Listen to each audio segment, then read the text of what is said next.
Hello all and welcome to episode 67 of the 3 for 1 Sky Fantasy podcast by fantasyfootballhub.co.uk, following another goal fest and injury ravaged weekend. Just the norm at the moment in Sky Fantasy Football. My name is Fergi and I'm joined today as usual by my co-host Paul McAnulty. Paul, how was your Sky weekend? Yeah, pretty average. Fergi, 39 points and dropped a little bit down to 133rd, I think. So not the best, but I didn't make any transfers, and I always think when you come out of a weekend not making any transfers, and even if you've had an under par week, then you live to fight on. Same. I think I scored 39 as well. My kind of rank is dropping day by day at the moment. I got as high as I think it was about 214th about 2 or 3 weeks ago, and at the moment that team is down to 730th. I feel the same as you, but I had a bit of a disappointing one. I brought in Tony last Thursday evening for his 4 for 1.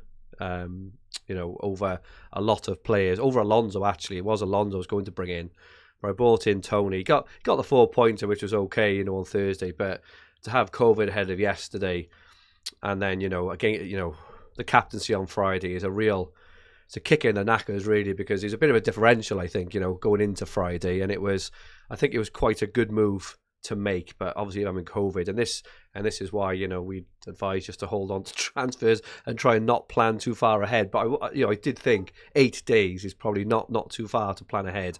It just didn't happen, but still kind of well above the average transfer count with 29. So just need to stay cool, and I suppose just not plan too far ahead, because I mentioned then just before we went live that I think in previous seasons I was planning on getting in Duncan, Alonso, and I would have got them in early, getting them in nice and early. And as this happened, it looks like, well, definitely Dunk, but maybe Alonso could potentially miss a game or so now as well. So just trying to stay cool with the transfers, ride the red arrows, and just hope obviously that team just kind of carries itself. But Bernardo Silva is just ruining us at the moment, mate, and he's been absolutely fantastic. And his second goal, I mean, his first goal, okay, was a decent finish, but his second goal was something else. He's on the crest of a wave at the moment. So many congratulations to anyone who brought him in over the last few weeks. What a move that has been. For any new watchers and listeners, you're very welcome. If you haven't subscribed just yet, please press the subscribe button in the bottom right hand corner of the screen if you're watching on YouTube, and set the alerts so you don't miss our podcasts and live streams. Also, please press the like button if you enjoy our content. It would be much appreciated. So today we will take a look at the highest owned players and how they performed on the weekend, before taking a look at the fixtures until overhaul and what our thoughts are on emerging players that could be very useful in the coming weeks. There seems to be a bit of a transition happening at the moment in fantasy football. Sort of a transition away maybe from some of the players we've held for quite a long time, and a lot of new players are coming on the radar.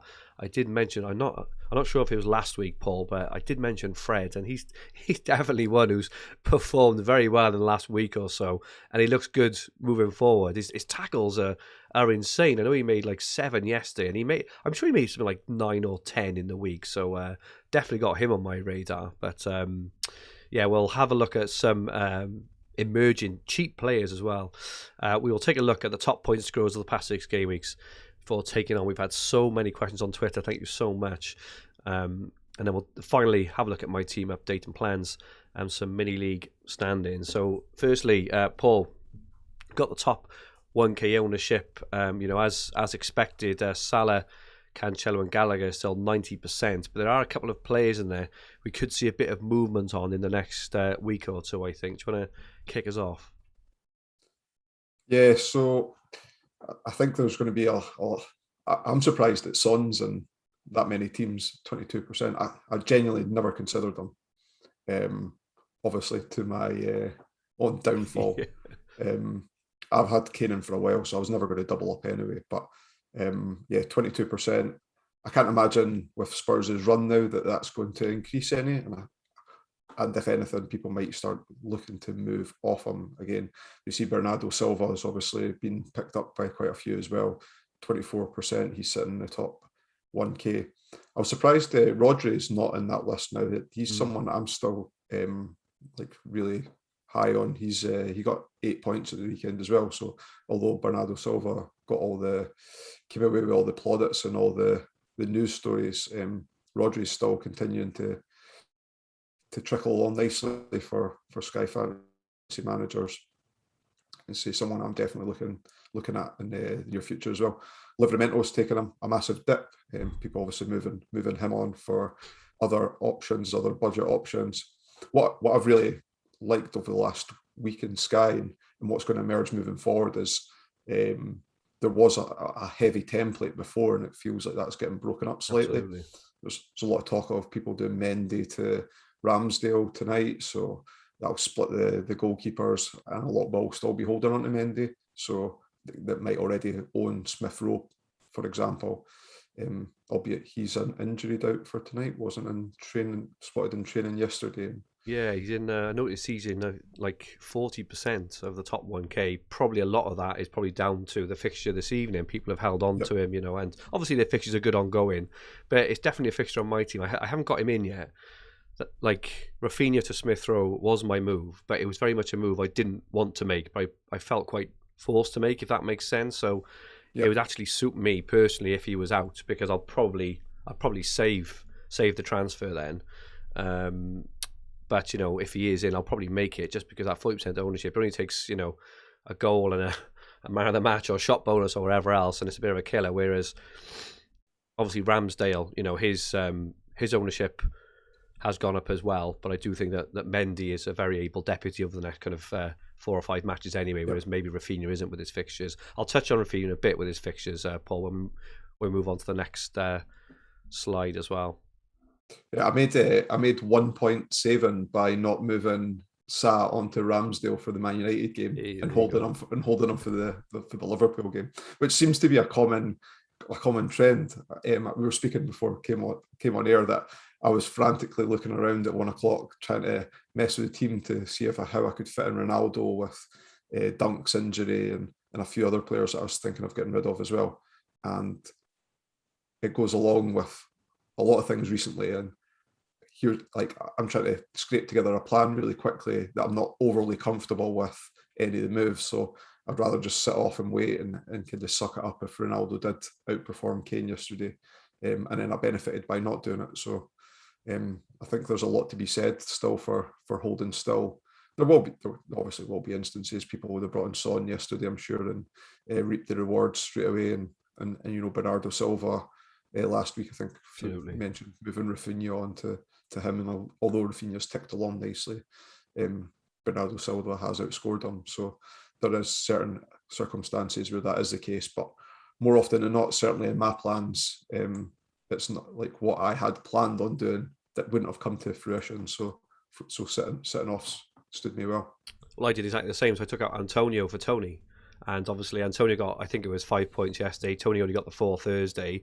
Had I left Antonio in, I would now have Antonio in for a really good run of fixtures, but instead now I have to move on Tony. So it's just mad how it happened. It constantly happens all the time, doesn't it? Fantasy football. These moves seem so obvious, but this is why like trying to hold off is so important. Like even your Livramento move a few weeks ago. So even though Livramento got the 18 points on the Friday and you're a bit down at in that moment, it's actually in the long term worked out better for you because you jumped on Gahey instead and then jumped on someone else. So it is crazy how it works out at times, how just holding the transfers back. You see this in FPL. So after game week 6, I did this like game week review. FPL review you can do where it works out the points had you just left your game week 1 team alone completely, as opposed to your moves. And after 6 games in FPL, I was on minus 17 points.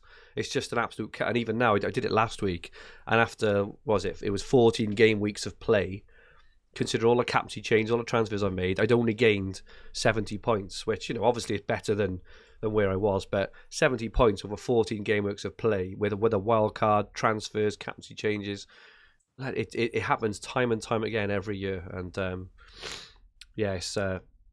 it's mad. I noticed that Ronaldo is already in 35% of teams. You would guess that a few people hopped up into the top 1K after his haul last Thursday. What did you make of Ronaldo yesterday, and what do you make of him moving forward over this next week or two?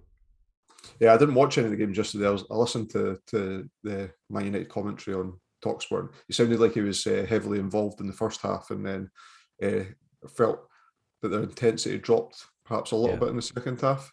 Um, although Crystal Palace didn't come into the game much, so I was fearing the worst in the first half. But I think one game under new management style isn't enough information to of go course. on for me. Um, I am looking to do the Kane to Ronaldo switch, but I'm not going to do it next game week. I'm going to wait and do it on. I won't get an extra game out of it, but I'm going to do it on the. I think it's the 14th, or is it the 14th or the Yeah, 16th? I think you mentioned Tuesday the 14th, didn't you, with Brentford away, was it? That's right. Yeah, because you get to see the Man United Exactly. lineups. That's massively important now for the rest of the year, isn't it? Seeing these Yeah, lineups. and then Man United's away to Norwich next game week, which is a good fixture, but Liverpool play at home then, so I'd be captain Salah anyway. So And I wouldn't be good. and Kane on the Sunday will be away to Brighton, who won't have. I think it's potentially Dunk, Webster, and Duffy maybe.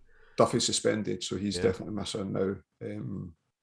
Yeah, and I thought they picked up another injury at the back as well at the weekend. So crazy. yeah, it doesn't look great for them, even though you could play Harry Kane against anyone. Just Yeah, you play him against Hibs, and I don't think he'd score just now. So he got again yesterday. I think he had a couple of shots on target. He doesn't he got put through 1-on-1. I don't know if you've seen it, but he tried to chip the keeper, and last season he would have just absolutely buried it, and he just he wrapped his foot around it a little bit and it went wide, and that's just a kind of chance last year he would have buried time and time again, and he just he's just not at the moment. He's just not getting the rub either, obviously, which is something. But I do think he's worth holding against Brighton. He could potentially be the best captaincy option on that day too, on the Sunday as well, maybe. So maybe that is the time that he rewards holders. We will see.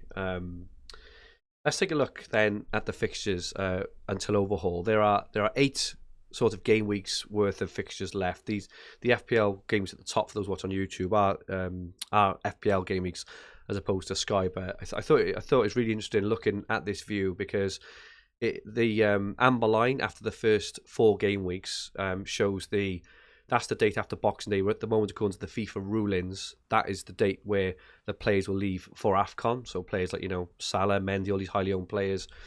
Yep. The red one is when they will definitely have to leave because AFCON, starts straight after those. So I thought it was quite interesting to look at these. There's a couple of things which stood out to me, Paul. Leeds. So there's been a bit of talking last week on hold on to Rafinha. I think you might have mentioned it last week. Looking at Leeds' figures, their next 4 are obviously awful, right? So they got Chelsea, City, Arsenal, and and Liverpool, which is stinkers. He's also on 4 yellows, interestingly. So if he gets booked in any of those, I think 3 of the 4 games, he will miss a game as well. But after those 4 games, their final 4 before overhaul, they have 3 at 4.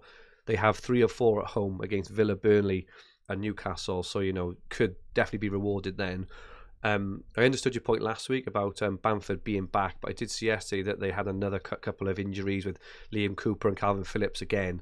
I just think Leeds, at the moment, just personally, they're just absolutely threadbare in terms of their team. They managed to put out an 11 every week, and Rafinha has been very, very good. But when you consider, other options, we could potentially move on to, like Silva, maybe Rodri, maybe even Fred for those kind of that way inclined, maybe even someone like Reece James or, even a Watford striker or something. I'm struggling to find a real reason to hold on to him. Are you still thinking of holding on to him at the moment? Yeah, I've not wavered any, unless I get unless he gets injured or suspended. I think I've got other fires to put out in my team. Yeah, I've got Dunk that I need to move on. I'm keen not to rack up lots of transfers just now. I'm still aiming to have 20-ish for overhaul time as well. It's kind of my rough plan just now. Yeah, I think I'll hold them throughout. Okay, just looking at the top of the tick, in terms of the teams who've got the best fixtures up until overhaul. Watford are up there, which is interesting, obviously, because they play. They have 2 captaincy requirements, potentially against Brentford for those who haven't got Mbomo or Pinnock or someone like that, and then also Newcastle, I believe is no, it's Norwich, isn't it? It's Norwich and Newcastle right at the end.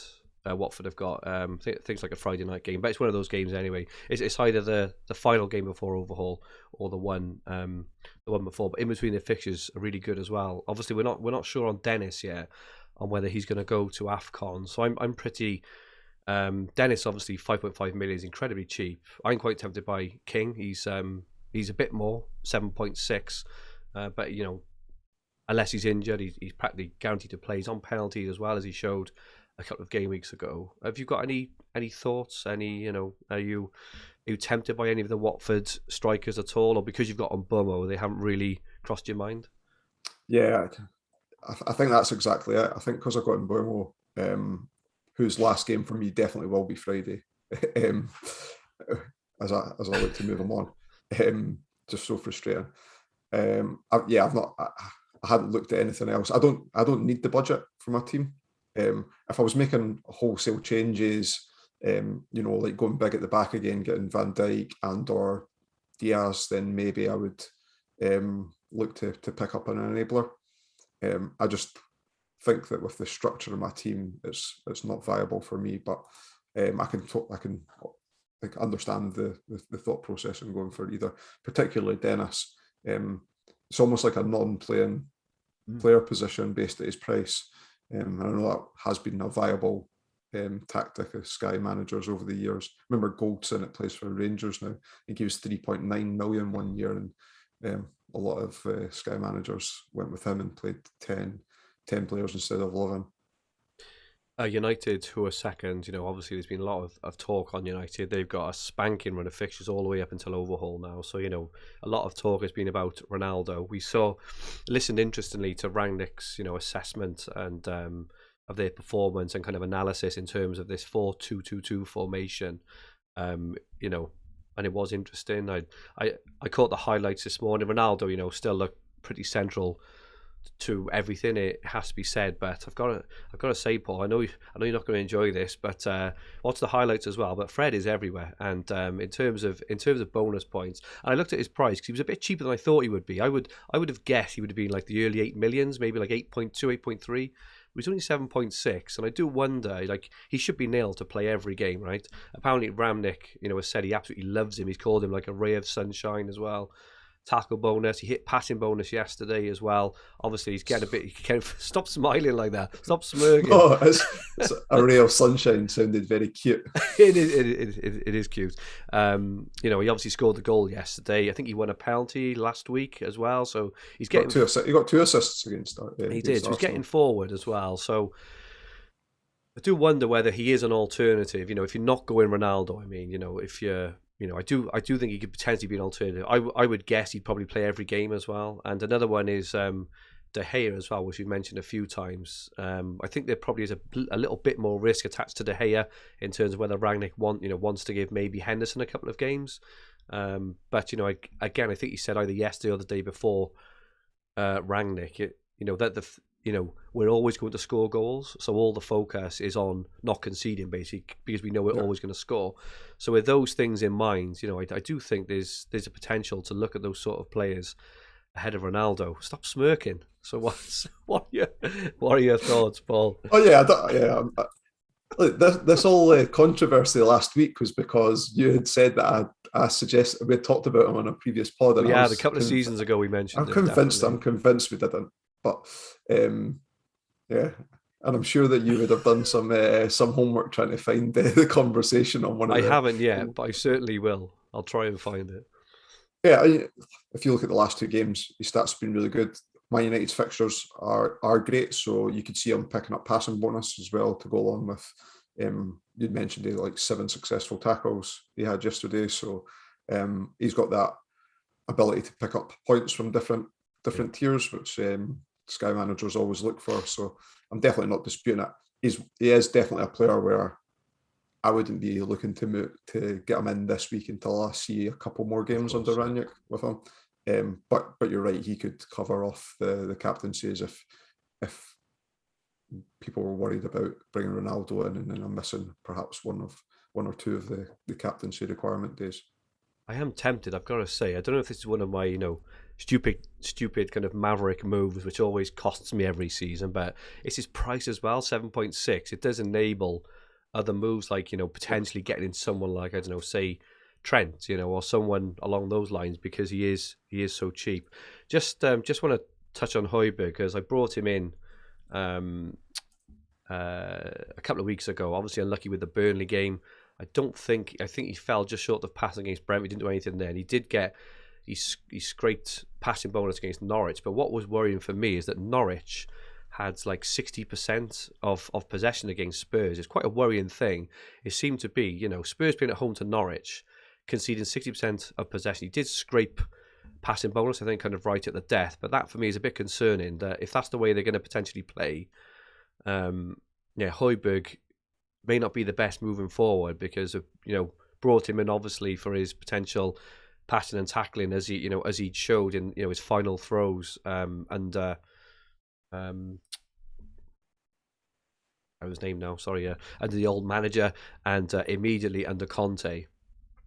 But 8.1 is a lot of money for someone who may or may not get bonus. So I'm monitoring him. I'm even tempted to move him to Bernardo Silva, because Man City, just looking again at Man City's next four, 3 of the next 4 at home: Wolves, Leeds, Newcastle and Leicester. I mean, they are spanking fixtures, both defensively and offensively as well. If you had Højbjerg, would you have any concerns, or would you just for me it would be don't buy, don't sell kind of situation. Yeah. I had considered moving him in for Dunk yesterday as well. It was another move that I'm glad I didn't make now. Going into that game, I think owners would probably be disappointed with 4 points prior to the game. You would expect minimum to pick up passing bonus. I would have, yeah. So I would have expected a minimum of 5. 4's okay, right? And even if he gets 4 every game, I'd be quite happy with that. But it was the fact that it was a plum home game against Norwich, whereas their next few now, away to Brighton, away to Leicester, then they're home to Liverpool and home to Palace, who are all, they've all improved, I suppose. So it's a bit of a tough one. I don't know. Again, it could be one of those transfers where I make it to Bernardo Silva, and then Silva doesn't play 2 of the next 4, and Højbjerg just ticks along with 4 points every game. The real pain. Other fixtures, which stand out. It's interesting actually. A lot of teams have got 3 home games in the next 4. Which is in terms of attacking fixtures, is great to look at. So Liverpool, we haven't touched it on Trent and Van Dijk, but these are 2 just keep racking the points up every week. Their next 4, they're home to Villa, home to Newcastle, away to Spurs, and then home to Leeds before potentially Salah goes off, and Mane go off to AFCON. But they are incredible fixtures. Have you worked a way out yet, or have you got any plans to think about Trent or Van Dijk?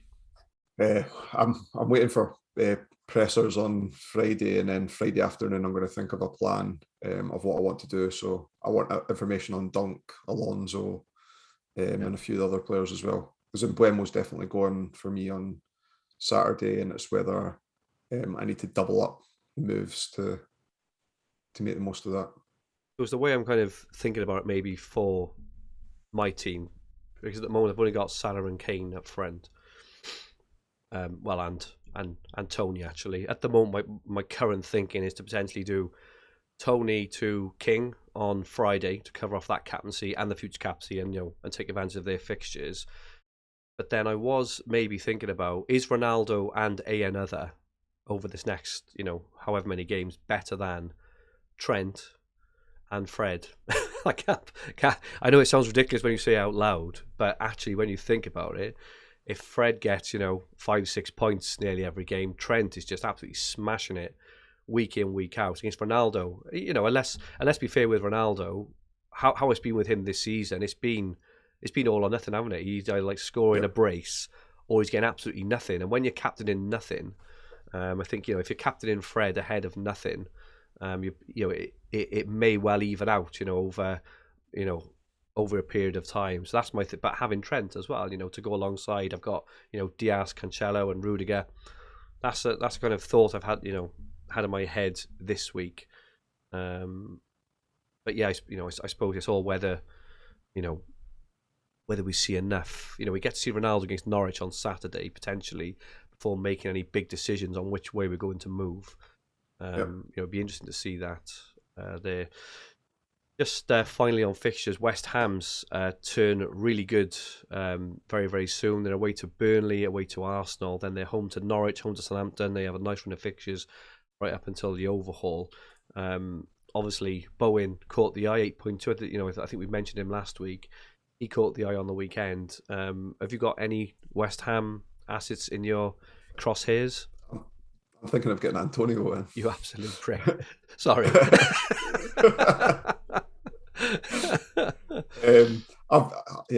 As I say, like I did that. What would my team look like in the ideal situation if I got an overhaul just now?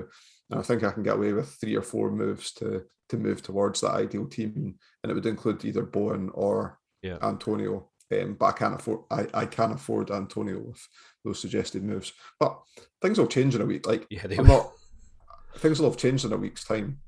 So it's all about avoiding injuries and suspensions. I think it is at the moment. It's just like it seems at the moment. It's just trying to squeeze every point out of every game day before making a decision on the next, isn't it? It's nuts.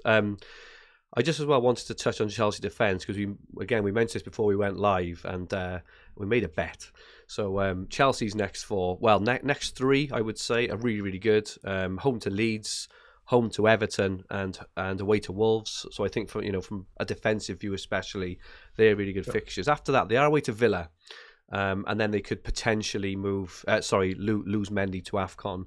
After that, they're home to Brighton, which is a good fixture, but they may or may not have Mendy for that. But their final 3 before overhaul, they're home to Liverpool, away to Man City, and home to Spurs, which are 3 tough games pre-overhaul. They're not going to have Mendy either. So this run has put me off. Because at the moment, I've only got Mendy and Rudiger, and I've been thinking of getting in Alonso, who I think could still do a great job over those next 4 or 5 games, and it's still something I may do. But that potentially has put me off slightly, just in terms of I don't really want triple Chelsea. I'll have to move Mendy on anyway at some point. Yeah. But ahead of those fixtures, and you said, I said that I think both Liverpool and City will score against Chelsea, and your retort was, I bet you they keep at least 1 clean sheet in those games. Are we on for that? Yeah.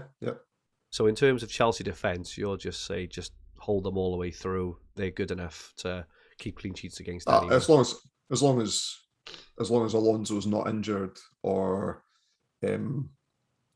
doesn't get dropped, which I could of course, see happening. Okay, yeah, but I think Chelsea's as good defensively against better teams than they are against teams that they're expected to keep clean sheets against. Yeah. Well, they lost 1-0 to Man City at the start of the season, and they lost 3-2 to West Ham on the weekend. So you're going to use 2 games to try and prove your point, right? Well, no, but in terms of the top 4, they're two of the other top 4, aren't they? I can't remember if have they played Liverpool yet this season. Like Burnley's in the bottom. Like if we were just throwing out random games, Burnley's in the bottom 3. We're not throwing out random games.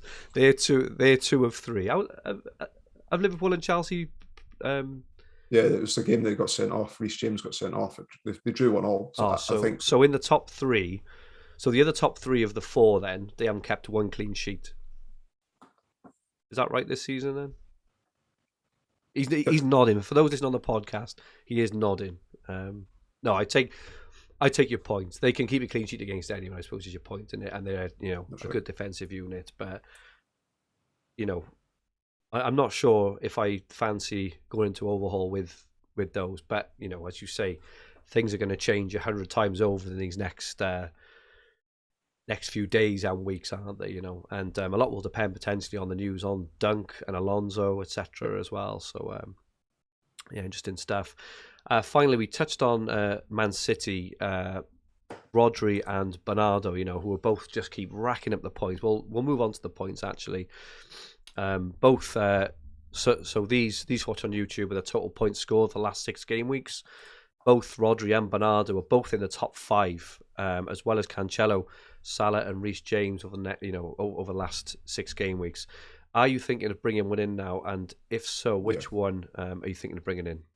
Yeah, if you look at like the points difference, there's 5 difference in it. But Rodri's is those confirmed points, those guaranteed points, the 25 bonus points. 25 bonus points is crazy, isn't it? In 6 games. Yeah. And that's why I could miss out on a haul, but I'm unlikely to captain a City player, I don't think. Well, maybe like there's that game when Man United play Brentford, could captain a City player. I think they played Leeds. I'd bring in Fred if I were you for that one, mate. I'm not suggesting he's a bad choice. But yeah, if I was the argument is you could bring in Silva and he could run riot. But like I said before, I like those guaranteed bonus magnets more for the consistent stream of points rather than the predicting when the hauls are going to come. And hence why I'd still pick Rodri. I could be made to look a fool over the next 4 game weeks by saying that, but I think that I think in all fairness, those who jumped on Bernardo, I mean, what an inspired and amazing move. He is like well overperforming his attacking stats. It's probably fair to say he's added under half the amount of bonus points that Rodri has had in his period as well. So I think as well I'd be tempted with Rodri. So Rodri has obviously scored a goal in there, which does obviously. I'm just amazed that Silva in all these games he's played, and and Pep's saying that at the moment he's in the top 5 players in the world. He hasn't had one Man of the Match award in all that time, which I find absolutely crazy. Was it Sterling yesterday? Was it? Yeah. Absolutely mad. Just a few of the names working on the list. Obviously Trent, we've mentioned 10.5. Gallagher 7.3. I've seen a couple of people maybe get a bit nervous about Gallagher's fixtures do turn now. Actually, they've got some really nice fixtures coming up. So is he still a lock hold for you, Paul? Yeah, Gallagher's definitely not moving. Yeah, he's more cemented than Rafinha is in my team.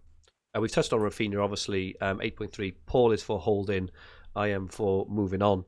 Van Dijk at 10.2. Thiago Silva keeps doing it, doesn't he? At 8.6. Scored a goal again as he 10. I think it's like his 3rd of the season or something. Just seems to play every game, and we're just waiting for him to have his rest, but he never does. Looks a great hold. Sarr is in there. He's been fantastic, hasn't he? And he was obviously moments away from a clean sheet, and potentially even a Man of the Match award. If they had have held on Saturday before obviously Origi scored at the death. He did make one incredible save, but he was at fault for Diogo Jota's miss. Yes. So I don't think he would have picked up. But that's fair enough. I definitely am complaining as a Sarr owner. He's done really well. Ruben Dias at 10.6. Just very consistent. 17 bonus points, the 3rd highest in this list in that time. So I'm holding on to Dias, and fairly pleased. Got a bit lucky, I think, with his goal, because if he hadn't scored the goal last week, he wouldn't actually be on this list. But looking at City's fixtures now, and ongoing, I really hope that he can finally start to repay me and his owners over the next few games. They just do you remember there was one season where Man City conceded, it felt like, 1 goal in every game. Yeah, they're going through that spell. It feels like they're going through that spell. And I noticed more from a Dream Team perspective as well, because I've got Ederson and goals there, and like in Europe they do it as well. They do. You're right. I think they kept 1 clean sheet in Dream Team since I brought him in, which is about 6 games ago or something. Yeah, no, I do. I did. It feels like, I don't know if it's like a lapse in concentration. It's normally they only get like 1 or 2 chances conceded every game as well, don't they? It's crazy. Yeah. But their XG conceded is like really low. The lowest by a mile in the league. Yeah, it's crazy. Yeah, you're right. Ramsdale, has been doing fantastically well for owners. 12 bonus points as well. He's really in the saves, and I'm tempted to move him on later. For Mendy, I'm just like, I just think again it's one of those moves where you could be punished for making it, or handsomely rewarded if you do make it. So I kind of envy you a little. What's that? If Smith Rowe's out tonight, Ramsdale's ownership in the top 1K is 19.9%. What do you think it will be if Smith Rowe's out? If he's out, I think Yeah, I think it'll go up to about 45. Yeah, you'll included in that will be anyone that's just sitting outside of the top Yes, 1,000 will be that brought in, won't they? they Yeah, brought him in as well. So that's a good point. I think it'll be 45 pre-match, and then if he does well post-match, it could be like 60 maybe. I yeah, would guess. You think along those lines? Or something similar. Yeah, yeah, he's that's if Smith Rowe's out. If he plays, I don't think there'll be as many we'll people see. moving because there's already 40% of the top 1K own Smith Rowe. So I'll be so glad when this bloody game is over because it seems like we've been talking about it forever. Um, if Smith Rowe is out, because my plan was Rafinha to Smith Rowe, which I've ummed and ahed about, between him and Ramsdale.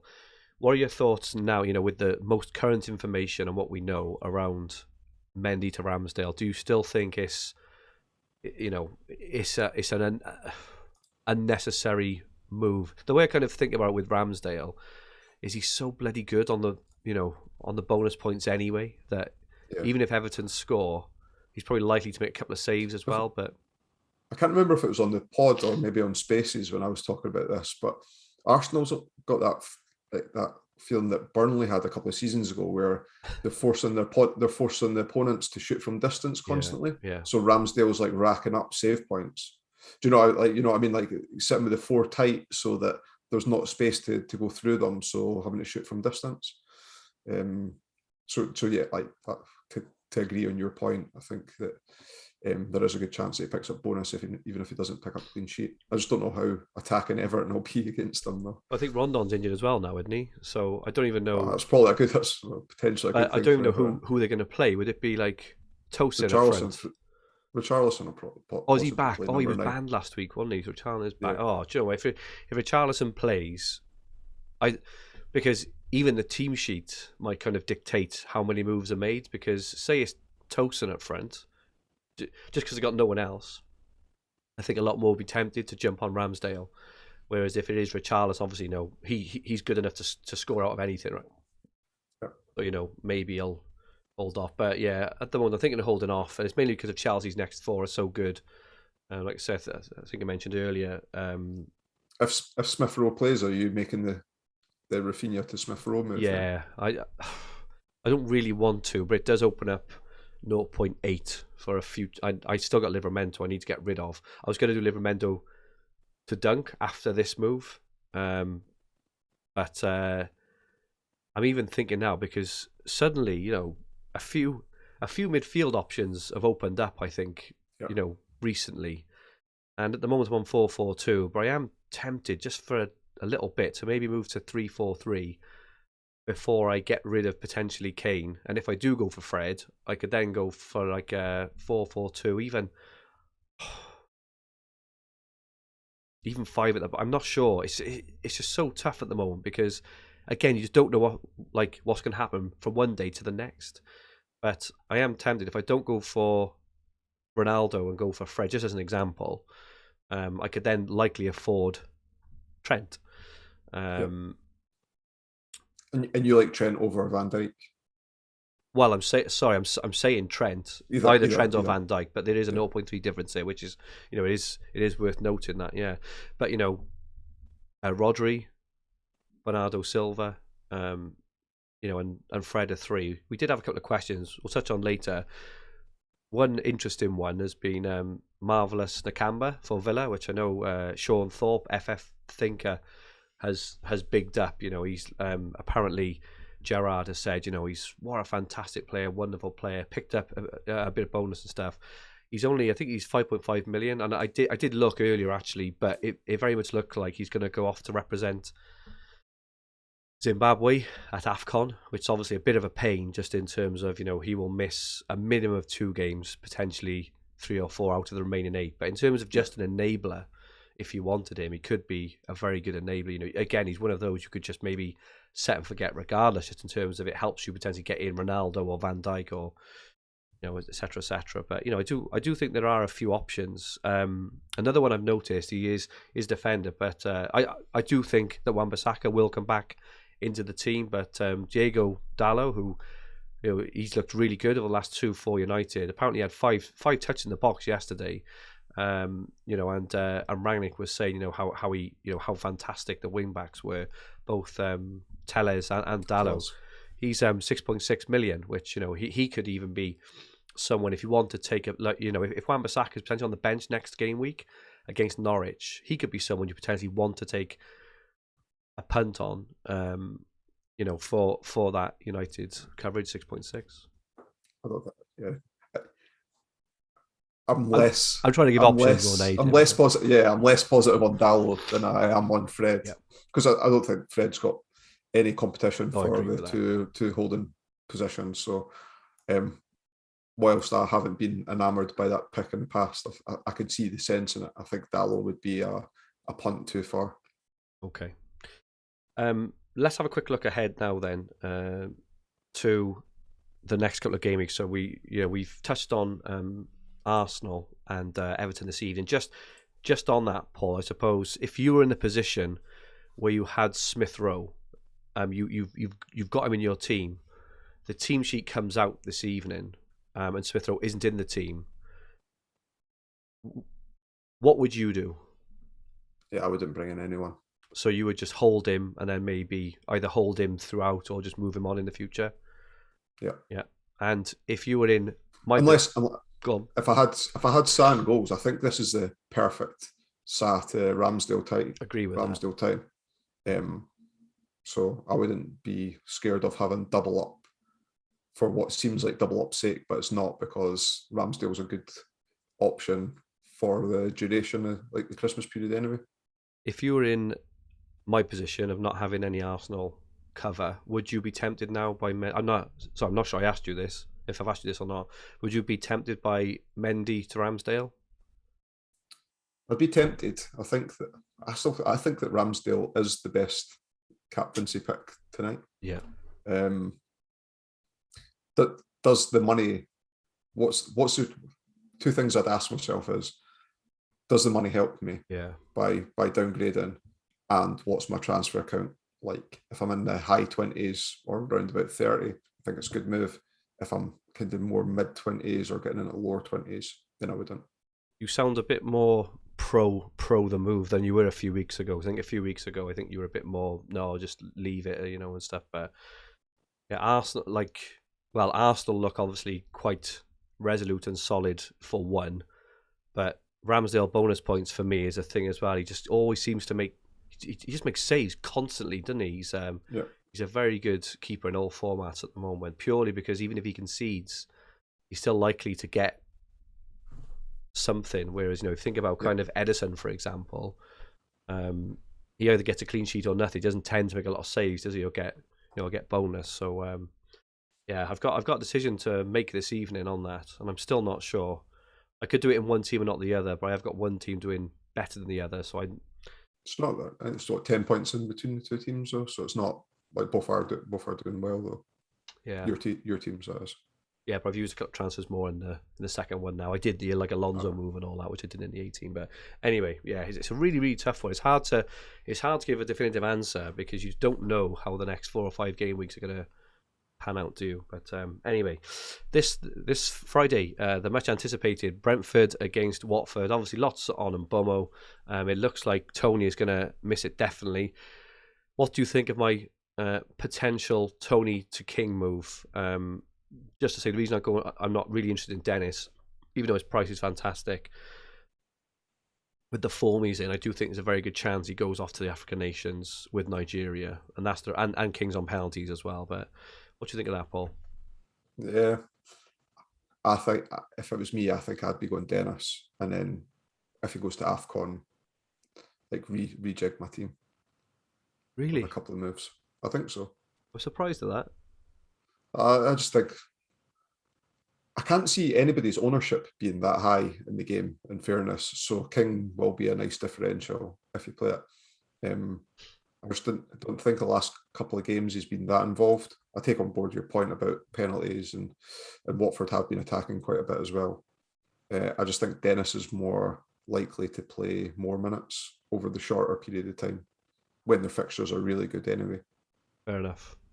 Saturday the 11th, we get to see the lineups with City and Wolves, obviously, which could be quite a nice hop-on point for those who are looking potentially to get on Rodri or Bernardo, and know that they're going to play. Arsenal. Would your transfer not be better used avoiding that game and then doing Tony to Rodri or Bernardo Silva if you can afford it? I don't know. I have to think about it. I haven't thought about it yet. I think that would be my preference if I was in your position. Yeah, you're probably right. I haven't had a lot of time to think about it, obviously, because I just assumed I would have Tony through, and then my plan was to actually move Tony onto Alonso. But yeah, or Fred, or like if you're high on Fred. No, see, it's no, that's fair enough. I've also have to get rid of Livramento as well. So and I want rid of Livramento. And they play Arsenal, as again on that day. So it's probably as good a day as any to get potentially on to maybe Fred off Livramento and do a double, because my team's in a bit of like a transition sort of state at the moment. I've got 2 or 3 players I 100% want rid of. It's just finding the right time to get on the right players I want, but I haven't really had enough time to really think about what exact moves I want to make yet. So, but yeah, that is a good point. But I'm not jinxing you, but based on the press conferences coming out on Friday, you might find there's more fires that you need to put out as well. This is it, exactly. And this is why I'm holding off making them, because as I say, in my other team, I made a couple more, and I think I've done 26 in that one, but that's also got 3 players I want to get rid of as well. And this is the problem when you make transfers, and when you get a bit of hard luck with injuries or COVID. And this is why it's so hard to sit on your hands. And I suppose I'm in a bit of a state at the moment. I'm not sure about you, but I've say I slipped down the rankings a fair whack from 200 odd to 700. Yeah. Do I just continue to keep watching myself slide down and keep players overtaking me, or do you attack a little bit and try and gain a bit of ground back? But obviously, by doing that, you are using transfers which could help you in the future. It's the never-ending story of fantasy football, isn't it?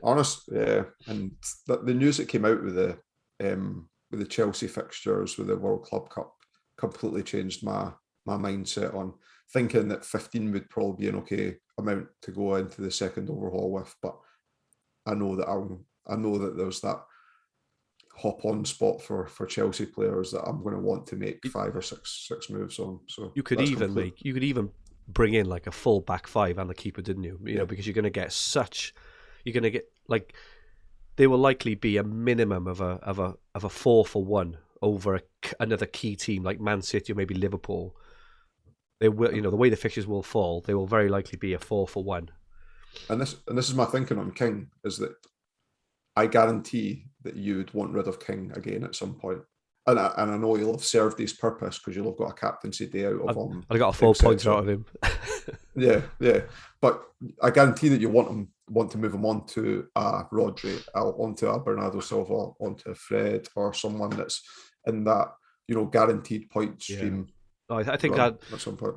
I think that's a good point. I think the reason I'm a bit nervous is if I don't do Mendy to Ramsdale, it means I won't have a captain on either Monday or Friday. And obviously my rank will fly down, right? Especially if Ramsdale keeps a clean sheet and, I don't know, Bowen manages to score a goal or something on Friday, I'll probably be in 1,500 rank. And it's then, I'm trying to balance up in my mind. Because if I take out Mendy to Ramsdale... Do you really think the ownership's going to be that high of any player come Friday? People aren't going to be bringing in Mbeumo. All the people that are... No, bro, Mbeumo is still in 15... he's in 150... he's in 150 teams. Yeah, so he's in 1.5 of 10 teams. But that's of the teams that are in the top 1,000. There'll also be a lot sitting outside, I would guess. And there'll be with other players. There'll be others with Watford players, wherever else as well. It's just whether I can stomach those drops, knowing there's nothing to do about it. But the reason I'm nervous to go from Mendy to Ramsdale is then it only leaves me with one Chelsea defender as well in terms of Rudiger. And look at their next 4 fixtures. At the moment, Mendy kind of nicely covers off Reece James or Alonso or Silva or whoever else. I've got basically got 200% effective ownership of Chelsea. If I go down to 100 and Ramsdale does nothing, and then Chelsea will have clean sheets. So you actually want Smith Rowe to play tonight, like after telling me that you don't want him to play to make up your mind for you? I'm really in a position where I don't even know what I want, because it's going to be tough to stomach two massive, and they will be massive drops. Even if they get 4 pointers or 6 pointers or 8 pointers, I'm still going to drop a fair old way because it's so congested. It's whether I can stomach those drops. It's whether I can stomach a Ramsdale 10-pointer, like turns into 20 points, of which then Mendy needs to keep, almost at minimum of 2 or 3 clean sheets in the next 4 games to even match that. Yeah. I think where my point of going back to this subject was that I think that you would want to move King on, and that's another transfer. And would that transfer be better served? Yeah, in the latter parts of the season? Yeah, I think that's a really good point, actually. Even the Mendy to Ramsdale one is probably potentially a better use of getting in King, because if Ramsdale does get a 9 or 10 point this evening, which is, I wouldn't say it's obviously likely, but you wouldn't be surprised if it happens. You wouldn't be surprised if Arsenal keep a clean sheet and Ramsdale makes 3 or 4 saves. A 20-point is going to kill me. And like I say, I then need Mendy to make up 2 or 3 clean sheets in the 4 he's got left before AFCON, in which time Ramsdale may also keep 2 or 3 clean sheets because they've got really good fixtures. I think I'm talking myself into going for Ramsdale. I think I am. I'm not sure. But it also releases 0.8 as well. So much to think on. I prefer, for what it's worth, I prefer that move to the King move. Yeah. Knowing that then you move Tony on to somebody that you would want long term all the way through to overhaul. Okay. Arsenal have Southampton, Chelsea have got Leeds, Liverpool have got Villa, Norwich, Man United, assuming Salah captaincy, obviously. Anything else you can see in there? Any potential moves? Obviously United if you've got Ronaldo, but... No, I think Salah captain, and then anybody that's on Embuemo, my suggestion is move on. Yeah, agree. Sorry, go on. And then what's he? So he's 7.2. So potential opportunities there. If you've got money in the bank, obviously you can make a higher upgrade. If not too much money, then what you said, Fred was 7.6, didn't you? Yeah. And then if you want to do the Nakamba move, that frees up even more money there. I'm not as keen on it. That would be, if you've got the money to upgrade to a Rodri or a Bernardo Silva, you could make those moves there. If struggling for money, then Fred could be a move at 7.6. Sunday the 12th, the 3 2:00 games: Leicester, Newcastle, Burnley, West Ham, and Brighton, Spurs. If you're still on Kane, if you still haven't moved on to Ronaldo, probably guess against the decimated Brighton defence, he'd still be a popular captain. Obviously, West Ham away to Burnley, so Antonio or Bowen. Would that be a time you would potentially say to bring in one of those players, or do you think there's a better? Yeah, that could be the alternative for getting rid of Embuemo. Could be Bowen if you can afford I think he's 8.2, so the 1 million upgrade could be the move to Bowen there. And I'm definitely wouldn't not consider captaining him over Kane based on current events. But Kane have dropped out of quite a few teams now, isn't he? He's down at, was it 50? I think it was 40 odds when I looked, maybe. I'll grab the slide from the start here. 53%. Oh, 53. Sorry, okay. Just to mention on West Ham as well, I personally think that Bowen will play more minutes over Christmas than Antonio, just historically with fitness and things. That's just a personal view. And Bowen does tend to play up front when Antonio doesn't play. But watching him on the weekend against Chelsea, he was basically his strike partner, right, as well. He was there. I think he's a really good option in all fancy formats, actually, Bowen moving forward. Do you think Bowen's prevailed based on Cresswell being out? Like, I know he's been taking all the set pieces. I don't know what the situation was earlier on the season, if Cresswell was still taking the corners. I think the Cresswell was on most of them, but I think Bowen had a few. But I still don't think he hasn't had that many assists from set pieces. He's more there for his in the box kind of striking potential for me anyway. Personally, Brighton and Spurs, as we said, and then Palace and Everton. Yeah, in terms of other captaincy options, Gallagher's obviously popular. You guess he'd be quite popular against Everton. I wonder if Kane against Brighton, if they haven't got Dunk and, if their team is quite decimated, wonder whether Kane could have one last hurrah for owners there, potentially before moving him on for Ronaldo. I think it's on the Tuesday you mentioned, wasn't it? Yeah, and Son's owned by 22% of managers now anyway, so I think that any Son owners will be captaining Son that day, I would have thought. Fair enough. And just quickly into the week, we won't go into depth on this, obviously, because lots can change. And obviously, we can talk about this on next Monday's one as well. But on the Tuesday, Brentford United, Norwich Villa, Man City and Leeds, you get to see all the lineups, obviously, which is great news. I suppose at the moment, Brentford against United, if Ronaldo starts, he would be quite popular, you would guess. But City against Leeds... Bernardo Silva, Paul, yeah. probably. I guess for Rodri owners, the concern would be there is that Leeds don't give up passing bonus to many teams. So I think they will against this Man City team, the way they play at the moment. Personally, I think they're just unbelievable. Like Calvin Phillips, if he's missing, just for an example, he's the one who breaks up a lot of the play. It's just I just think at the moment the way that City are playing, I do agree with you that they make the odd defensive mishap, but other than that, they are just unbelievable. I guess the question is, when they concede the one, is it going to be Rafinha that scores it? What an absolute stinker that would be, wouldn't it? Imagine that, a double clean sheet wipeout to someone who took out the week before. It's written in the stars, don't you? On Wednesday, again, we get to see all the lineups: Burnley, Watford, Brighton, Wolves, Palace, Southampton, Arsenal, West Ham. This was the day I was thinking of bringing in either Webster or Dunk for Livramento. Obviously, at the moment, that's being put paid to. Captaincy options here, quite interesting on this Wednesday, Paul. Who have you currently got penciled in? It was Dunk, but I appreciate that I'm probably going to have to take him out. So it'll be Gallagher. Or I'll own Ramsdale as well, actually. I wouldn't. So the most popular captain picks will be Gallagher, Ramsdale, Smith Rowe, or if anyone's went back to the well on West Ham and brought in Antonio or Bowen, I think. Actually, we never mentioned Rice as well. Rice is 7.4 million, and I can imagine he might be an option for the Mbeumo replacement. Really good shout. And then Thursday, Leicester, Spurs, Chelsea, Everton, Liverpool, Newcastle. Obviously, everything will be on Mo Salah again, assuming he starts.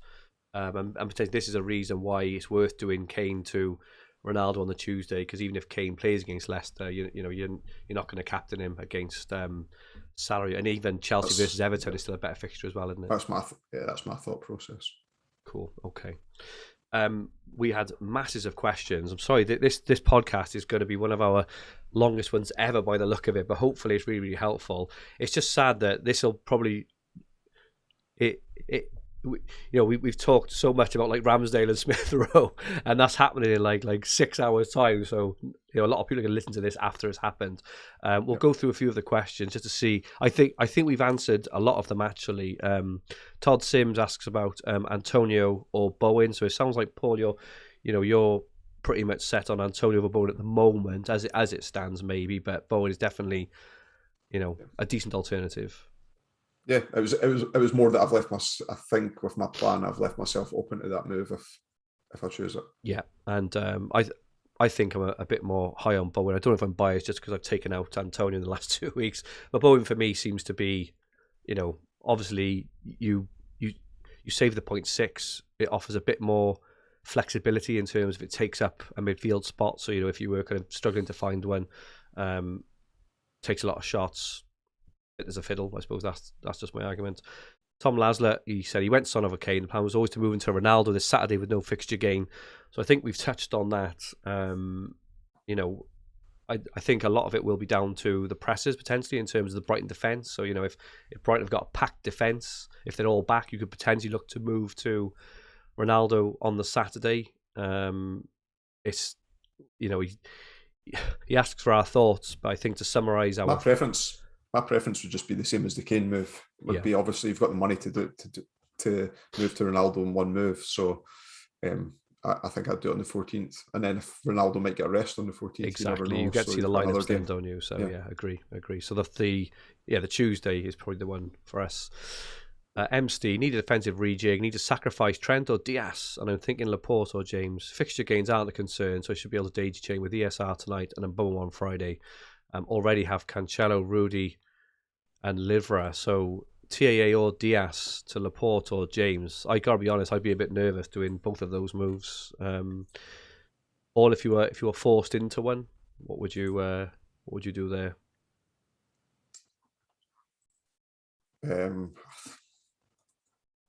I think I'd lose Diaz out of the two.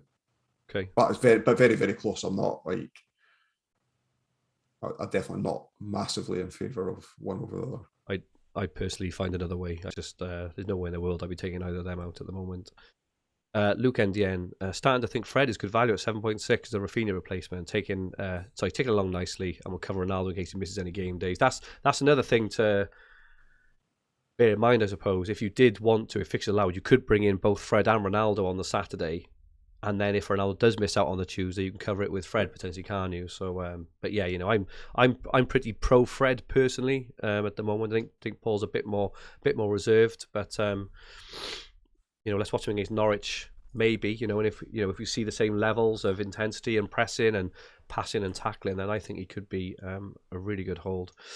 Tom Scott FF, I think we've seen a small rise in cheap enablers. People touting Nakamba, Moda, Dennis, and Norgard. What are your thoughts on these players? I think we touched on Nakamba. He is incredibly cheap, a 5.5, but it looks like he will be going off to AFCON for Zimbabwe. So you potentially only get 4 to 6 games out of the 8 out of him. I don't think, Paul, you're that keen, are you? Moda, I think he's been kind of in and out of the team, although he may get more starts now because of all their injuries. I think Trossard's out as well next week, and Alzate's out as well, so he may get minutes. But at the moment, I don't think he gets bonus as such, and he'll only be in if Brighton have lost a lot of players, which means that they're likely going to get a bit of a hide-in. So unless you're already got 3 up top with like Kane / Son, Ronaldo, and Salah, I think Dennis is by far the best enabler. Or not? I like Norgard as well at 6.2. Is Norgard one still potentially one for Friday in terms of it covers up a captaincy, but then also allows you to place your funds elsewhere? If you're saving money for the sake of saving money, I wouldn't. But if you're saving it with a semi-structured plan to use it, then yeah, definitely. Todd asks, what are your guys' plans for Saturday when West Ham play Norwich and United play Brighton? It looked a good time to get Antonio back in, but would you consider getting Ronaldo in for Kane, put the captaincy on him on that day instead? I'm not sure we've got as far as that yet, have we? In the fixtures, I think it's the game week after. Sorry, it's the game week after next. But as it stands, Paul, Man United home to Brighton, West Ham are home to Norwich. As it stands at the moment, who would you favour for captaincy?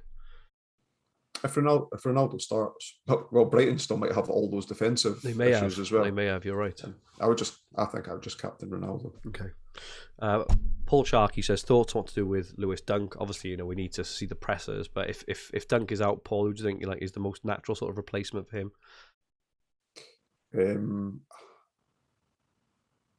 I'd go on the basis that most people aren't in 3 at the back, including Dunk as one of the 3. And therefore, I'd look at one of the midfield bonus players that we've talked about quite a lot. Yeah. They're all kind of roughly in that price bracket anyway. Thomas Didymus asks, is it time to get rid of Alonso?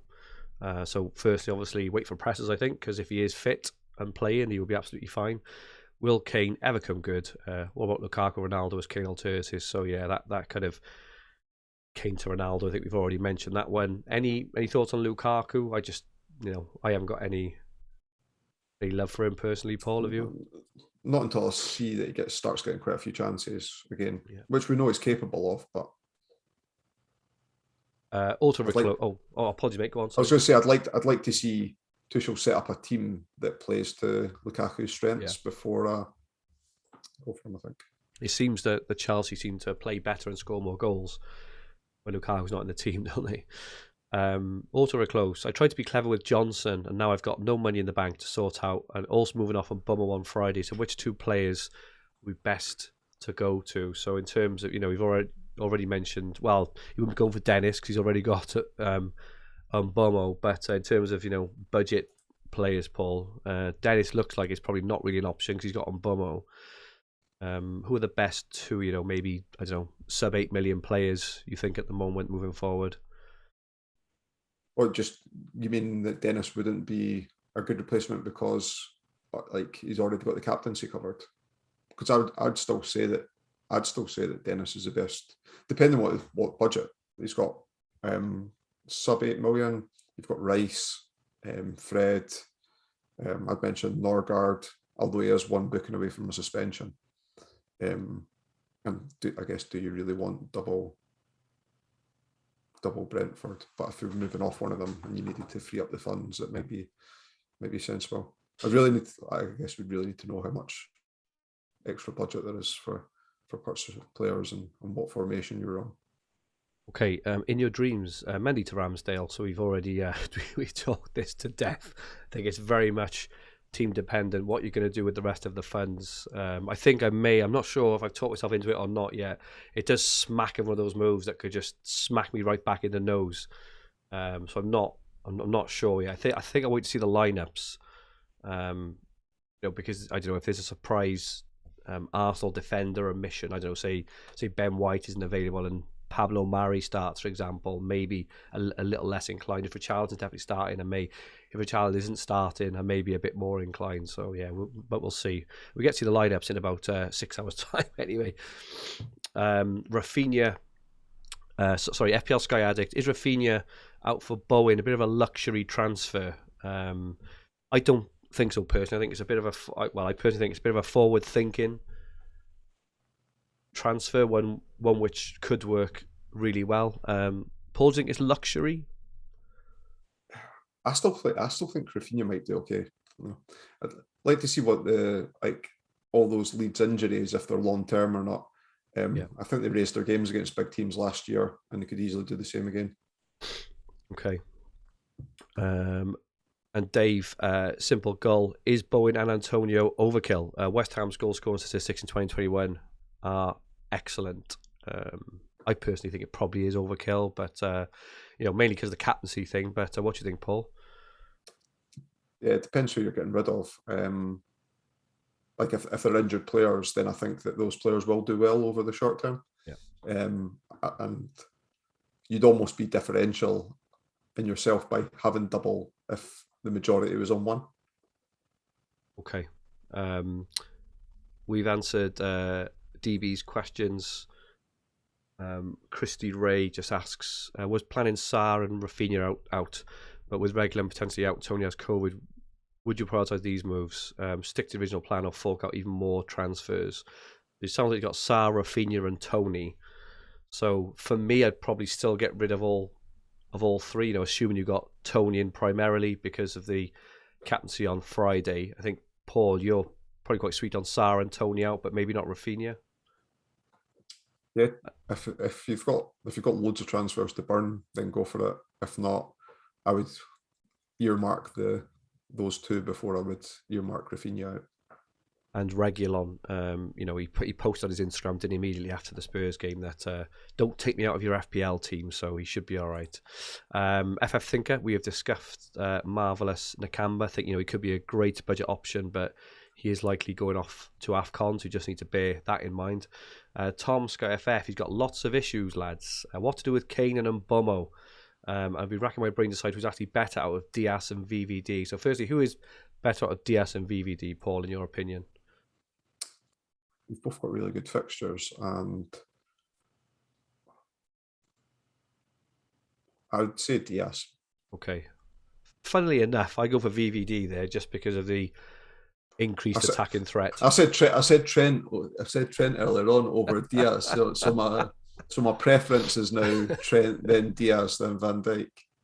I think out of the three, I think mine is probably Van Dijk, and then I don't know. I think I'm warming to that. I just think there was a few games where it was like strangely didn't get passing bonus against Everton. He is at the moment though, and I think the thing with Diaz, I'm always nervous about. He's not as guaranteed as last year to be on the team sheet. He almost is, right?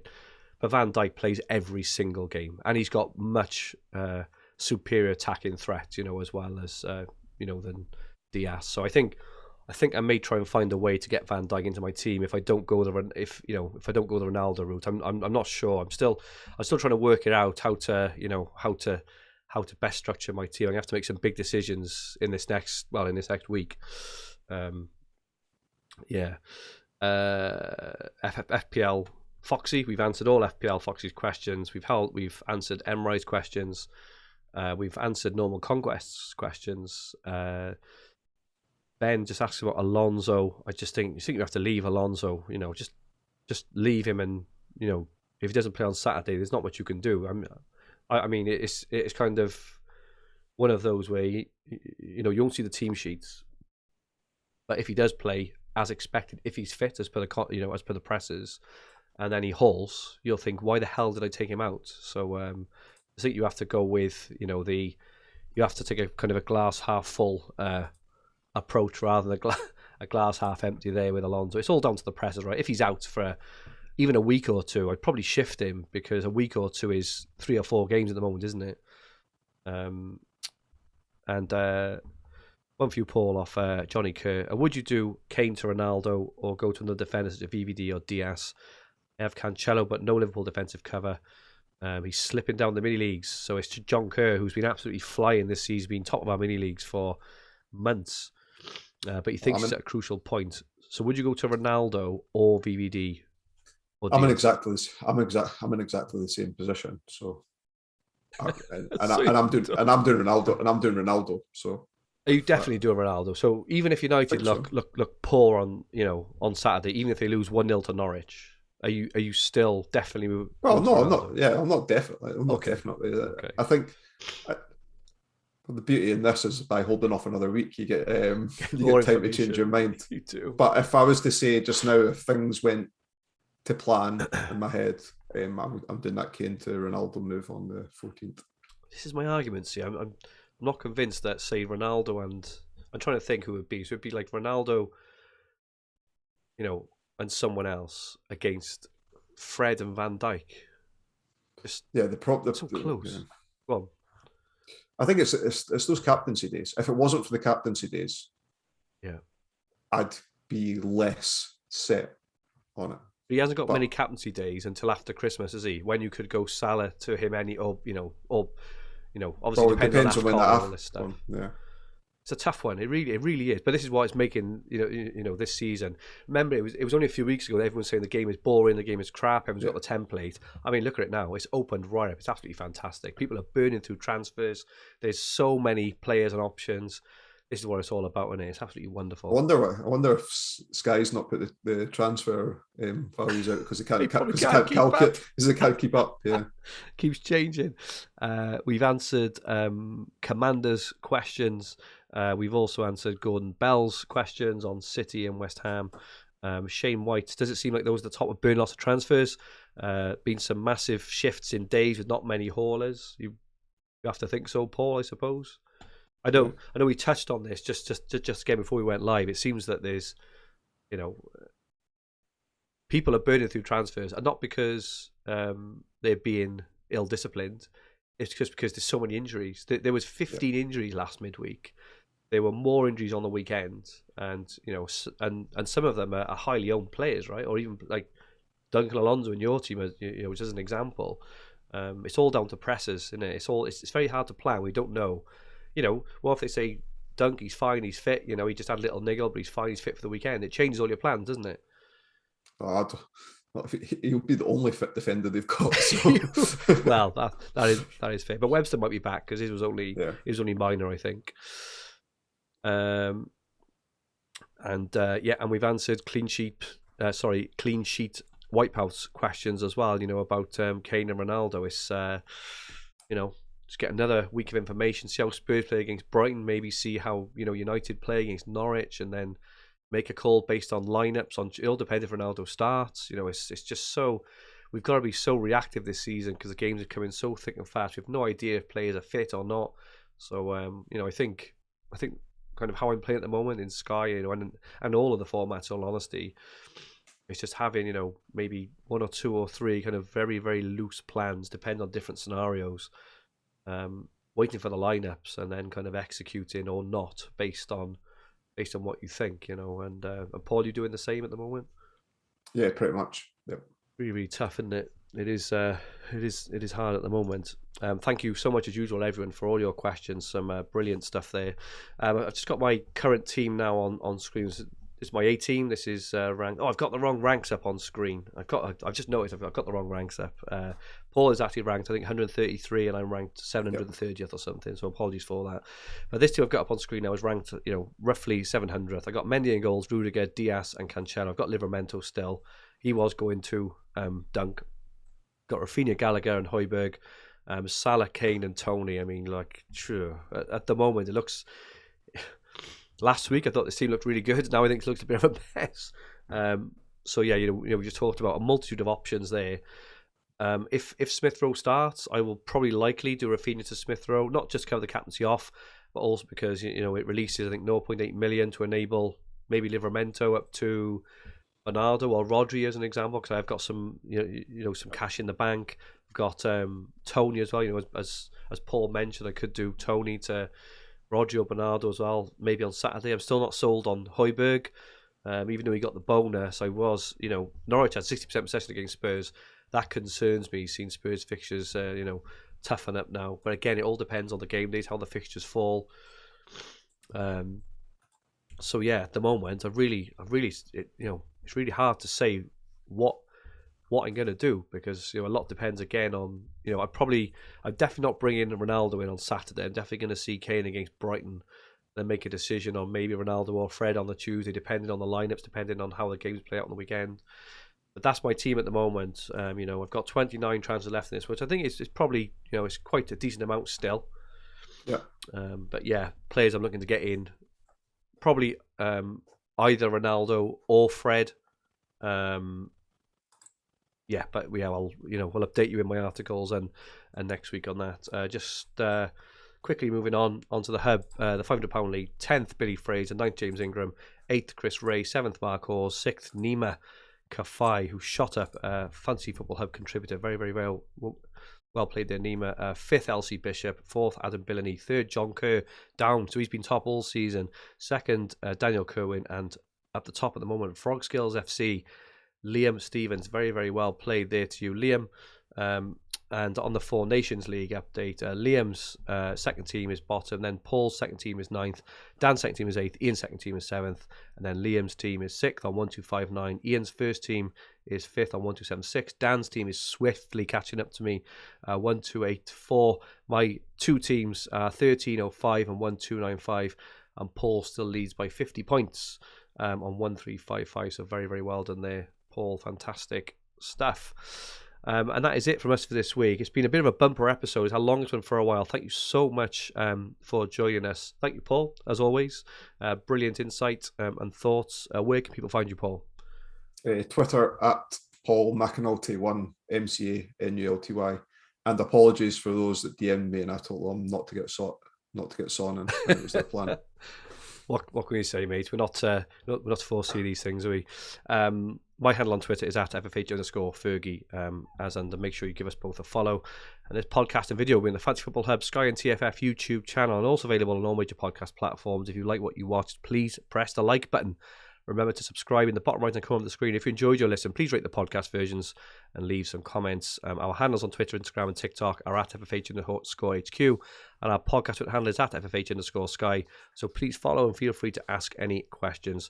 Our website is fantasyfootballhub.co.uk, where you'll find everything you need for fantasy football, all under one roof, including player comparison tools, the fixture ticker, Opta-stats, top player team reveals, and much, much more. And we'll be back next week, looking ahead to the remainder of Sky Gameweek 18 and onto Gameweek 19, which again is another bumper week with 2 sets of Premier League matches inside a week. Have a great Sky Fantasy week. Stay safe and goodbye all.